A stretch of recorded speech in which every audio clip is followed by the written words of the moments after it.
అవకాశం లేవు. సత్కార్యము చేసి చూపియు వికాసము సంగి వివేద బుద్ధిని ఏ క్రౌర్యము పొంతకోవక ఉన్నవాడే కారణబంధువు, వాడే ఆర్యుడు, వాడే వంద్యుడు, పూజింపబడేవాడు. ఇట్లా ప్రతిదాన్ని కూడా విశ్లేషణాత్మకంగా చూపినటువంటి వ్యక్తి. అట్లాగే నేషనల్ ఇంటిగ్రిటీ, జాతీయ భావాన్ని పిల్లల్లో పెంపొందింపజేసినటువంటి వ్యక్తి, వర్ణ వ్యవస్థని ఖండించినటువంటి వ్యక్తి. విజాతీయ పరిపాలన ఉన్న కత్తులునూరు వారు సైతం వర్ణ వ్యవస్థను సంస్కరింపడానికి నడుము కట్టుకునే ఇవాళ ఎక్కడన్నా చూడండి. ఆ రోజుల్లో వర్ణ వ్యవస్థ కన్నా ఇవాళ ఎక్కువ ఉన్నదేమో.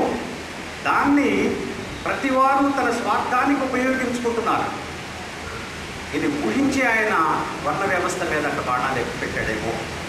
ఈ వర్ణ వ్యవస్థ ఈ తీరుగా ఉన్నచో జాతీయత అనేది ఇంకా ఎక్కడ పుట్టింది మా కర్మ అంటాడు.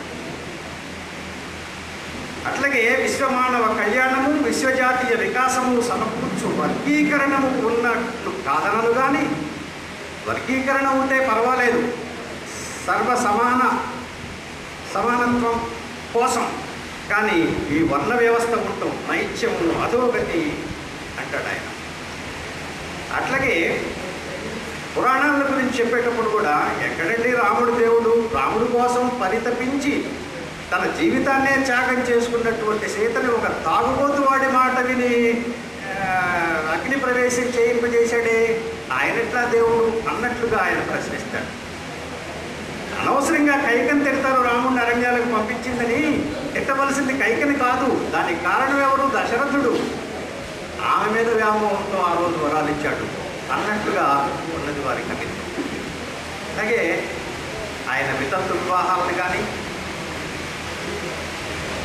భోగం వారికి పెళ్ళిళ్ళు జరగటాన్ని కానీ కొందరు వ్యతిరేకించిన సందర్భాలు ఉన్నాయి.